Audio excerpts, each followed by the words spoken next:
ಅದು ಒಂದು ಮೀಸಲಾತಿ ಬರಿಬೇಡ ಅಂತ. ಅವಾಗ ಹೇಳ್ತಾರೆ ಬಾಬಾ ಸಾಹೇಬ್ರು, ನಾನೇನಾದ್ರೂ ಶಿಕ್ಷಣ ಪಡೆದೇನಂದ್ರೆ ನಾನು ನನಗೋಸ್ಕರ ಅಲ್ಲ, ನನ್ನ ಹೆಂಡತಿಗೋಸ್ಕರ ಅಲ್ಲ, ನನ್ನ ಮಕ್ಕಳಿಗೋಸ್ಕರ ಅಲ್ಲ, ನನ್ನ ದೇಶದಲ್ಲಿ ತುಳಿತಕ್ಕೊಳಗಾಗಿದ್ದಾರೆ ಅವರಿಗೋಸ್ಕರ ಈ ಒಂದು ಶಿಕ್ಷಣ ಪಡೆದಿದ್ದೇನೆ. ನೀವು ಕೊಟ್ಟಿರ್ತಕ್ಕಂಥ ಏನು ದುಡ್ಡು ಬೆಳ್ಳಿ ಬಂಗಾರ ತಮ್ಮ ಹತ್ರ ಜೇಬಿಲ್ಲ, ಎಲ್ಲಿಡ್ಬೇಕಂತ ಹೇಳಿ ಅದಕ್ಕೆ ನಕಾರ ಮಾಡ್ತಾರೆ. ಅವ್ರ ಮಾತನ್ನು ಕೇಳಲಾರ್ದಾಗೆ ಆರ್ಟಿಕಲ್ 15% ಮೀಸಲಾತಿ ಬೇಕು ಅಂತ ಬಾಬಾ ಸಾಹೇಬ್ ಬರೆದು ಮನೆಗೆ ಬರಬೇಕಾದ್ರೆ ಅವ್ರ ಮನೆ ತುಂಬ ಅಂಗಳಗೆಲ್ಲ ಮಂದಿ ನಿಂತಿರ್ತಾರೆ.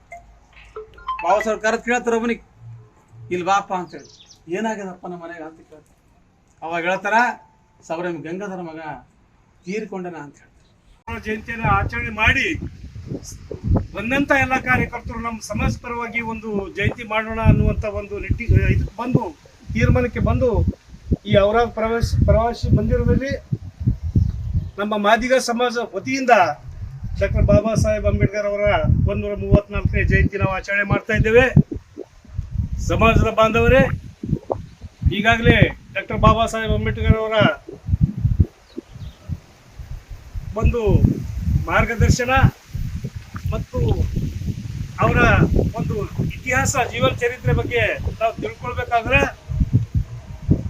ಭಾರತ ದೇಶದಲ್ಲಿ ಅತಿ ಕಡು ಬಡತನದಲ್ಲಿ ಹುಟ್ಟಿದಂಥ ಬಾಬಾ ಸಾಹೇಬ್ ಅಂಬೇಡ್ಕರ್ ಅವರು ಶೋಷಿತ ವರ್ಗದ ದೀನದಲಿತರ ದಮನಿತರ ಶಕ್ತಿಯಾಗಿ ನಮ್ಮ ದೇಶಕ್ಕೆ ಅತಿ ಅಮೂಲ್ಯವಾದ ಸಂವಿಧಾನವನ್ನು ರಚನೆ ಮಾಡಿ ಡಾಕ್ಟರ್ ಬಾಬಾ ಸಾಹೇಬ್ ಅಂಬೇಡ್ಕರ್ ಅವರ 134ನೇ ಜನ್ಮೋತ್ಸವವನ್ನು ನಮ್ಮ ತಾಲೂಕು ಮಾದಿಗ ಸಮುದಾಯ ವತಿಯಿಂದ ಔರಾದ್ ಮತ್ತು ಕಮಲ್ನಗರ ತಾಲೂಕಿನ ಎಲ್ಲ ಮುಖಂಡರು ಸೇರಿ ಇವತ್ತು ಬಾಬಾ ಸಾಹೇಬ್ರ ಜಯಂತಿನ ಮಾದಿಗ ಸಮುದಾಯದಿಂದ ಆಚರಣೆ ಮಾಡಬೇಕು.